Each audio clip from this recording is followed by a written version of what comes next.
Hello सबैलाई नमस्ते, good morning, शुभ बिहानी। सबैजना सन्चै आरामै हुनुहुन्छ होला भन्ने ठुलो आशा छ। यो दसैँ सकिने बित्तिकै गाउँघर दसैँको सिजन लागिसक्यो भने अत्यन्तै रमाइलो हुने, जताततै यो सिजन नै अथाह रमाइलो हुने। अझ त त्यसैमाथि खेतबारीमा पाकेका धानहरू हेर्दाखेरि झनै रमाइलो हुने। म यतिखेर छु पलाता गाउँपालिका वडा नम्बर 7 को फागोटी भन्ने। पलाताको हिसाबमा हेर्ने हो भने करिब मिलेको टक्कै भौगोलिक हिसाबमा सबैभन्दा राम्रो गाउँ पनि भन्दा हुन्छ। यतापट्टि टक्क राम्रो जिउलो छ अनि यताबाटै गाउँ छ। हाम्रो विजय सर यता छन्, हुँदा हेर्दैछन् तलन्दा गाउँ हेर्दैछन् तलन्दा।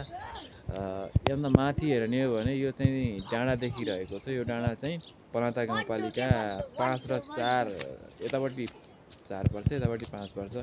सो एकदमै रमाइलो छ। यता प्रवेश गर्नुभएछ भने यो गाउँलाई भिजिट गरेर जानु होला, एकदमै सुन्दर छ।